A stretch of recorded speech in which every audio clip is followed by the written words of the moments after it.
Sejam bem-vindos ao Desafio Gênesis. Hoje é o dia 13 dessa série de vídeos no qual nós estamos nos desafiando realmente a estudar o livro dos inícios, o livro da criação. E no dia de hoje nós falaremos a respeito da história de José, um grande patriarca, filho de Israel, Jacó. No vídeo anterior nós concluímos a história de Jacó e hoje nós iremos entrar na história de José.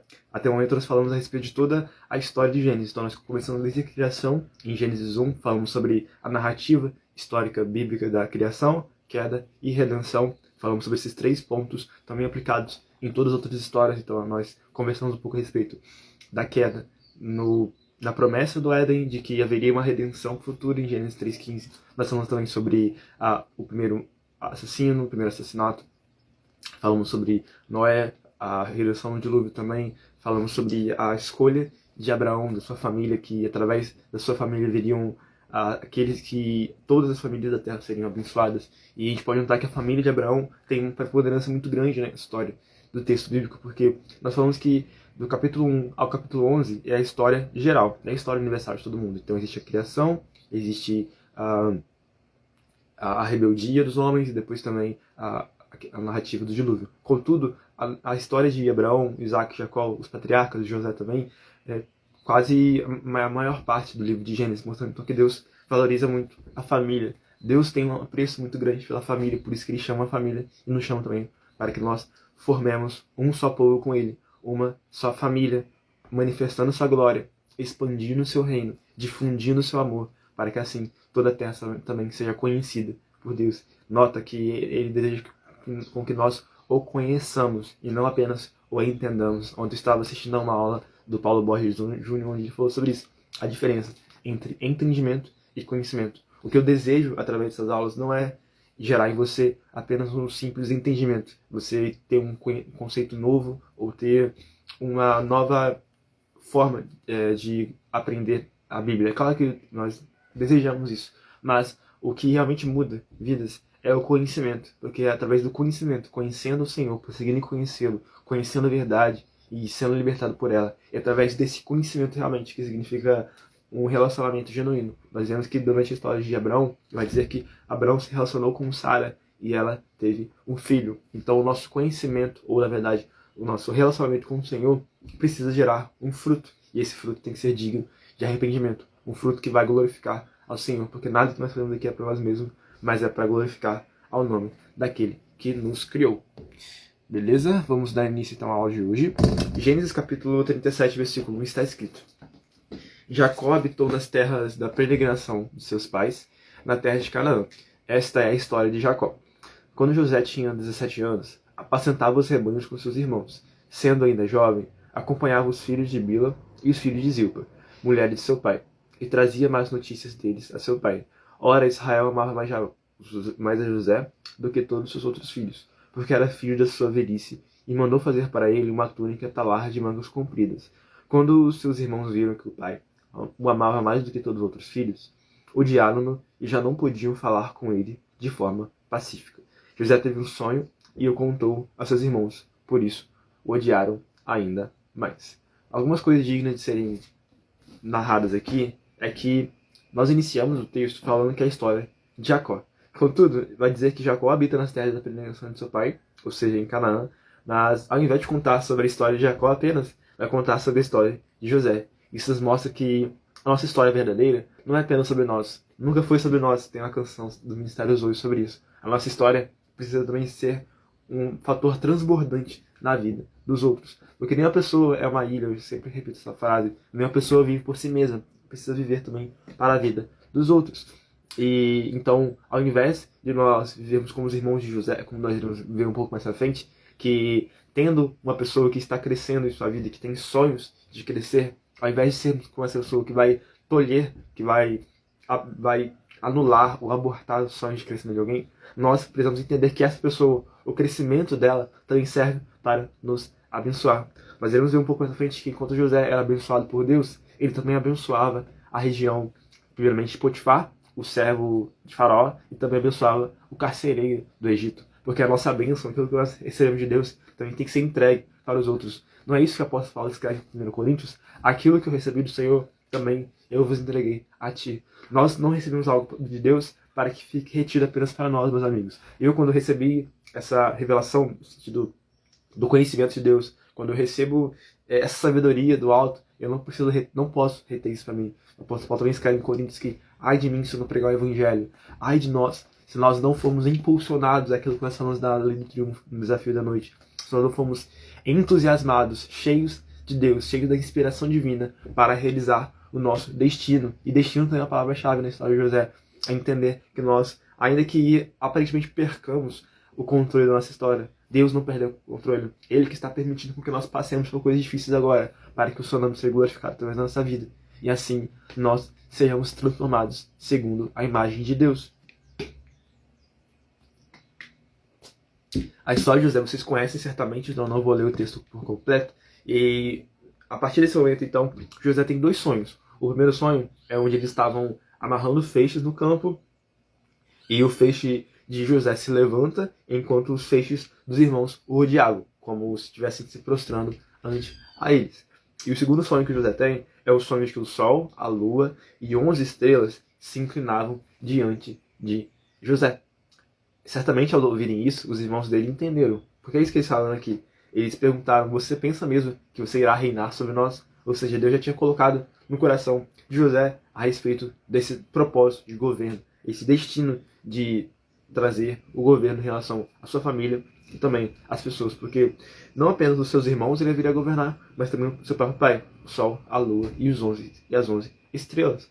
Então, algumas pessoas dizem que José fez errado ao contar os seus sonhos aos seus irmãos. A gente pode pensar isso também. Eu aprendo com o Caio Carneiro que a gente não deve contar aos outros, aqueles que não vão desfrutar conosco, aquilo que nós estamos realizando, aquilo que nós podemos crescer, nossos sonhos mais íntimos. Talvez José tinha confiado em seus irmãos a ponto de pensar que eles deveriam de se regozijar, de se alegrar com os sonhos que Deus estava dando para ele. Talvez se José não falasse com seus irmãos a respeito disso, ele não fosse impulsionado em relação ao seu destino. Então existem essas 2 coisas. A questão de não falar as coisas para determinadas pessoas, ter um filtro entre as amizades que nós iremos falar, as amizades íntimas, aquelas que nós vamos falar sobre nossos segredos mais íntimos, e aquelas que nós não iremos falar, porque elas não irão se alegrar conosco. Talvez José não tinha esse filtro, mas mesmo ele não tendo esse filtro, Deus utiliza, reverte o quadro. Nós vemos isso durante toda a história de José. Deus revertendo o quadro para tornar algo positivo. Porque também é isso que o apóstolo Paulo escreve em Romanos, porque todas as coisas cooperam, contribuem para o bem daqueles que amam a Deus e são chamados de acordo com o seu propósito. Então, ainda que nós não achemos que as coisas estão contribuindo para o nosso propósito, José foi hostilizado em relação aos seus irmãos, ele foi vendido, como nós iremos ver aqui durante a história dele. Ele foi maltratado, mas ainda assim, ele confiou que Deus estava contribuindo, colaborando, para que todas as coisas cooperassem para o bem. E o bem é o fim de todas as coisas. Ainda que no meio nós não entendamos que o bem está conosco, nós podemos confiar que no futuro Deus irá se manifestar. Quando uma mãe está prestes a dar luz, ela sofre, porque tem dores de parto, mas ela sabe que aquela dor que ela está sofrendo agora é para um bem maior, é para se alegrar com a dor do filho. Também é o mesmo que acontece com José aqui. Então, os irmãos estavam percebendo que José tinha um destino diferente. Ele também, além disso, José falava com Jacó sobre as coisas ruins que seus irmãos faziam. E José amava mais, Jacó amava mais José porque ele era o filho de sua velhice. Ou seja, José era filho da sua esposa amada, Raquel, que veio a falecer ao dar à luz ao seu filho mais novo, Benjamim. E Jacó, Israel, manifesta esse amor que ele tinha com José, dando a ele uma túnica talar de mangas compridas ou uma túnica colorida. Então, cada coisa que José fazia servia para trazer mais inimizade dele em relação aos seus irmãos. E isso acontece um pouco mais à frente quando José vai ser enviado pelo seu pai Jacó para ver os seus irmãos que estavam trabalhando em Siquém, estavam apacentando o rebanho em Siquém, e então José vai até lá. E no caminho em que ele vai até lá, ele se encontra com um homem. No versículo 15 vai dizer que um homem encontra José, que andava errante pelo campo, e José pergunta onde eles estavam. E o homem disse que havia ouvido que eles falaram que iriam a Dotã. É engraçado dizer que este homem é anônimo, não é dito quem ele era, mas ele era alguém que apontava destino para José. É alguém que, se José não tivesse se encontrado com ele, talvez não acharia seus irmãos e não seria levado para seu propósito. Isso nos mostra também a importância de termos pessoas ao nosso redor, onde nós sabemos evidenciar ou conhecer as evidências, as pistas do nosso destino. A cada momento que nós estamos mais próximos da vontade de Deus, Ele vai se revelando a nós e mostrando também as nossas evidências para o destino que Ele está construindo para a nossa vida. Ao encontrar esse homem, José talvez não entendia que esse homem era a peça fundamental para ele encontrar seus irmãos e talvez ser vendido e levado para o Egito. E isso também o levou mais próximo daquilo que Deus tinha para ele. Então, ao longe, os irmãos o veem, chegando até Dotã, onde eles estavam apacentando os rebanhos, e eles já tramam, maquinam um mal contra José, de matá-lo, tirar a túnica e apresentar ao pai dele, dizendo que um animal selvagem havia matado. Olha só o peso, ou talvez o caminho, o fim que uma vida em pecado, que é uma vida de ciúmes e inveja, é capaz de deixar no coração de uma pessoa. Isso aí nos faz pensar sobre a importância de nós não termos inveja, de nós não cultivarmos no nosso coração um coração invejoso, ciumento. Esse é o pecado que Caim faz com Abel a princípio. O pecado de você ver que uma pessoa está crescendo, que uma pessoa tem o favor de Deus em sua vida, e você não se alegrar com ela, mas se entristecer, porque a inveja é isso, você se entristecer com aquilo que o outro tem e querer tramar o bem contra o outro. É isso que os irmãos de José fazem aqui. A princípio, eles queriam matá-lo, mas Rúben, o primogênito, age com misericórdia em relação a ele. Não vamos matá-lo, vamos fazer uma coisa menor, que é jogá-lo em uma cisterna. Então eles tiram a túnica dele, que simbolizava o favor que José tinha em relação ao seu pai. Então talvez José tinha perdido a sua roupa externa, ele estava quase despido, estava quase nu, só tinha roupa íntima consigo. E além disso, ele é entregue em uma cisterna vazia. Eu imagino, eu sou claustrofóbico, então eu imagino o medo que José tinha em uma cisterna vazia, gente. Eu não sei se vocês já viram isso, mas é um poço, realmente, todo profundo, onde você não tem perspectiva de sair, porque os seus irmãos jogaram você lá. É isso que José passa. Além disso, vai dizer que eles sentam-se para comer, versículo 25. Depois sentaram-se para comer. Eu tento imaginar também, né? A gente precisa fazer um exercício de imaginação ao ler a Bíblia. A Bíblia é um livro vivo, não é uma história fictícia, mas é algo que realmente aconteceu. Então tente imaginar os seus irmãos jogando você em uma cisterna. E não apenas isso, mas eles se assentam para comer. Eles têm comunhão enquanto o seu irmão passava por frio, certamente, passava por...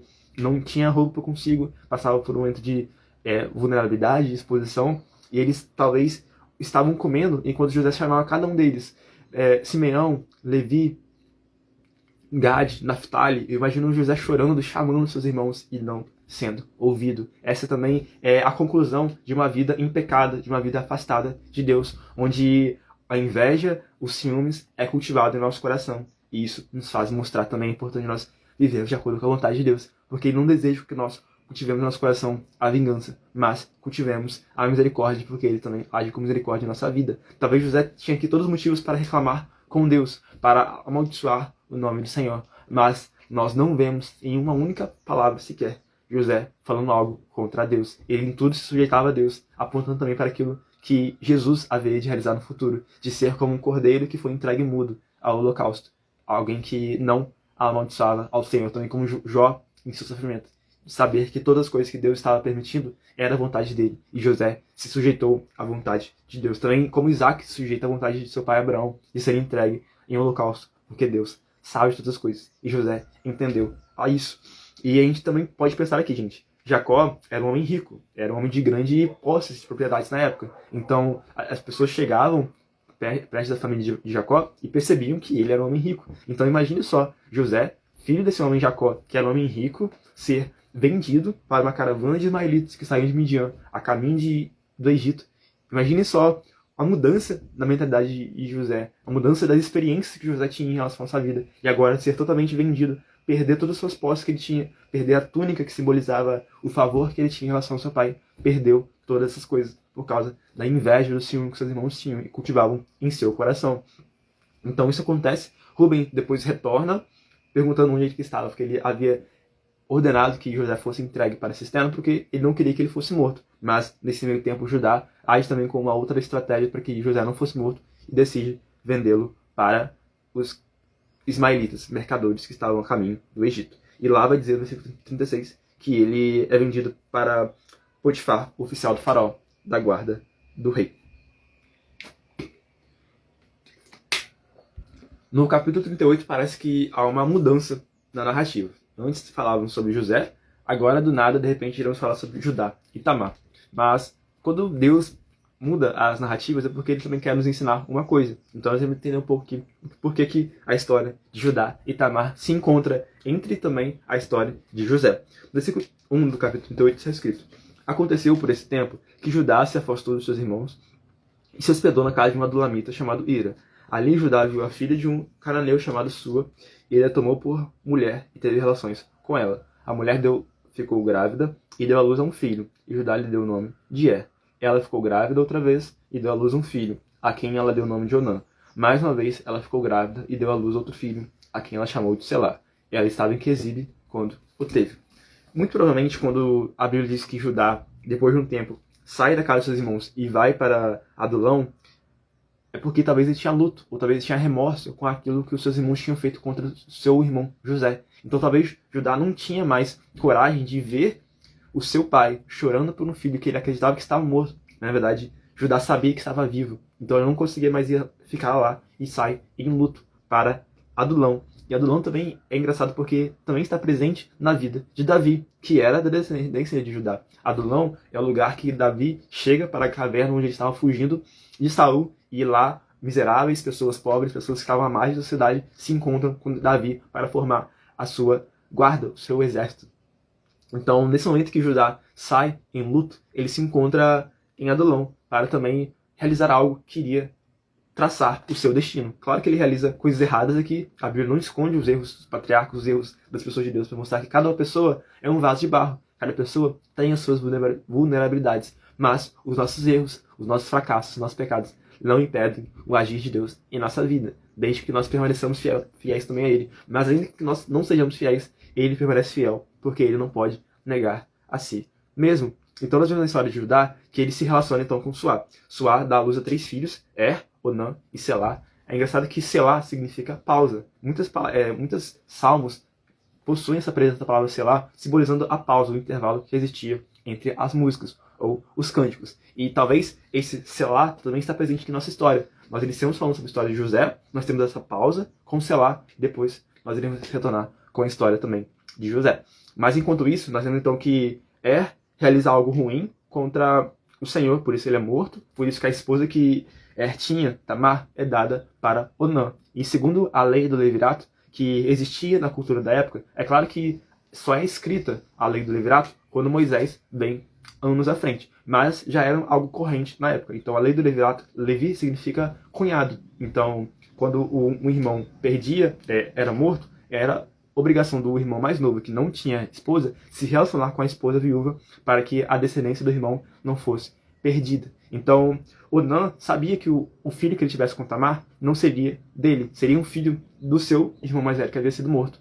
Por isso ele decide não dar fim, não frutificar, não proliferar a vida com Tamar, e por isso ele é morto, porque Deus deseja com que nós tenhamos vida, com que nós geremos vida através de nós, e quando nós nos recusamos a dar vida, então nós estamos mortos, porque a árvore que frutifica é um sinal de que ela está viva, e ao Onã decidir não se relacionar, ou na verdade não ter filhos com Tamar, ele estava mostrando que na verdade ele já estava morto, e Deus anuncia a sua sentença. Então agora Judá tinha um dilema. Seu primeiro filho, tinha morrido ao se relacionar com Tamar. O seu segundo filho, Onã, também tinha morrido. Então, certamente estava culpando a Tamar dessas mortes. E por isso que ele não entrega o seu filho mais novo, Quezib, seu filho mais novo era Selá. Por isso que ele não entrega Selá para ela, porque ele tinha medo de que ela o matasse. E Tamar percebeu isso. Então, anos se passam, um período de luto que ela tinha, um período que Selá havia crescido também, já tinha passado. Então, Tamar percebe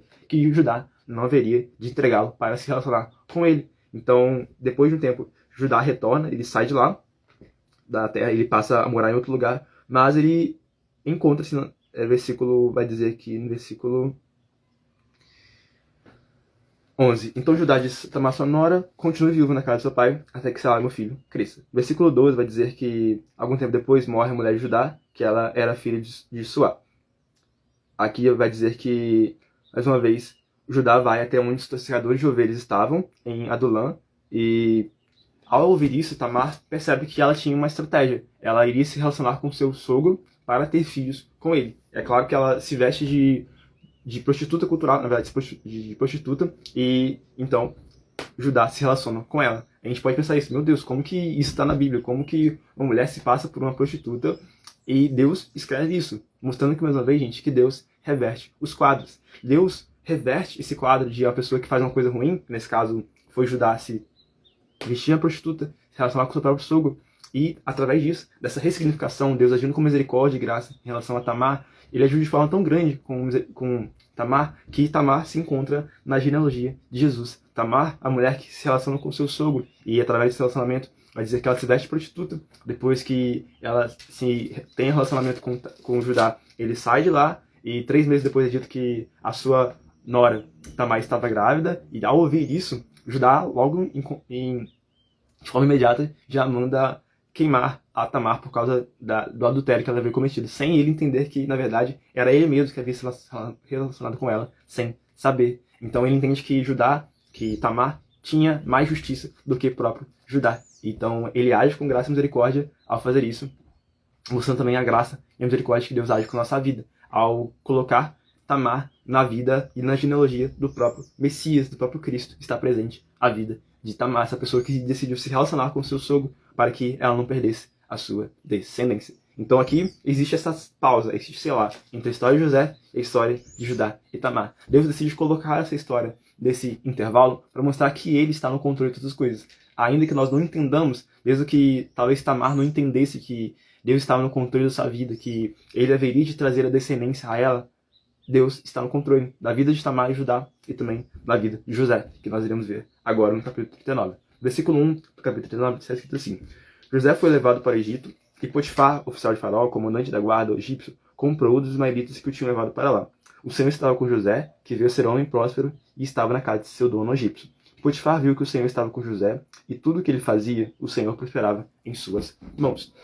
A história de José aqui é muito famosa, então não irei lê-la por completo, mas algumas coisas que a gente pode pontuar aqui. A bênção de José, que estava presente em José, ainda que ele estava preso, cativo, pobre, em um território estrangeiro, também se estende para a casa de Potifar, de tal modo que ele passa a governar na vida de Potifar, passa a governar a casa dele, porque ele também já tinha, José, esse destino, esse propósito de governo. Então, ainda que ele estivesse em uma terra estrangeira, ele governa, porque Deus estava com ele. E a bênção que estava presente na vida de José também passa a abençoar a vida dos outros. Muitas vezes a gente vive como Jacó, não é mesmo? Buscando ser abençoados. Quando na verdade nós já fomos abençoados em Cristo com todas as bênçãos celestiais. Então agora a gente não precisa mais correr atrás de ser abençoado. Mas, como José, precisamos buscar abençoar aos outros. Ainda que em terra estrangeira, ainda que não entendendo os caminhos que Deus está nos conduzindo, mas confiando que Ele é fiel para cumprir o seu propósito até o fim. Mas a história não fica apenas assim, né? Vocês sabem que a esposa de Potifar tenta se relacionar com José, então todas as vezes ela fazia investidas contra ele, mas José permanece fiel ao Senhor. Ele vai dizer à mulher de Potifar: como eu haveria de fazer tão grande maldade e pecado contra meu Deus? Ele não fala que haveria de cometer pecado contra Potifar. É claro que ao se deitar com a esposa dele, ele haveria de cometer um pecado contra ele, mas acima de todas as coisas, ele haveria de pecar contra o próprio Deus. Ele haveria de descumprir o princípio da moralidade sexual. Então Potifar havia vedado todas as coisas, havia dado todas as coisas para José, mas a única coisa que ele não haveria de ter dado era a sua esposa, e José permanece fiel a isso. Então a esposa de Potifar pega a túnica de José. Vocês lembram? A túnica é algo presente, né? Os seus irmãos pegaram a túnica que ele havia recebido do seu pai antes, e agora, mais uma vez, a esposa de Potifar também pega a túnica, e José sai despido para fugir da casa de Potifar. Então a esposa dele, de Potifar, acusa José de que ele havia tentado se relacionar com ela, e agora José é preso. E na casa do carcereiro, ele também passa a governar, mostrando que se você está no propósito de Deus, se você está no centro da vontade dele, você irá frutificar, você irá realizar aquilo que Deus tem para sua vida, onde quer que você esteja, seja no ambiente de prisão, seja no ambiente de governo, como nós vamos ver um pouco mais à frente, não importa. Jesus vai dizer que não existe nada oculto que não venha a ser revelado. Muitas vezes a gente coloca essa parábola como no dia do juízo. É claro que também não há nada no dia do juízo que não há de ser revelado. Mas, quando nós vemos o contexto, está falando sobre a semente. Quando nós temos uma semente ou um fruto, não há nada, essa semente não há nada que vai impedir que essa semente venha a frutificar. Não há nada que está oculto debaixo da terra que não venha a ser revelado quando essa semente germinar. Do mesmo modo, aqui é o caso de José. Não há nada oculto no caso de José. Não importa se ele está na prisão, não importa se está na casa de Potifar, não há nada oculto. Não há nada que venha a impedir ou impossibilitar que o propósito ou a semente que Deus plantou no coração dele viesse a germinar através da vida dele, através da bênção que ele recebeu de Deus. E agora também que haveria de abençoar a vida dos outros. E é assim então que a gente conclui o vídeo de hoje. Eu espero que você tenha sido abençoado com essas mensagens, permanecendo fiel até o fim, como José, entendendo que Deus nos conduz por caminhos difíceis para mostrar que ele é fiel, entendendo também, assim como a história de Judá e Tamar, de que ele trabalha, ainda que os homens façam coisas difíceis de serem entendidas. Deus é fiel para cumprir a sua vontade. Muito obrigado pela sua participação. Até amanhã, às 6 horas da manhã. Um forte abraço.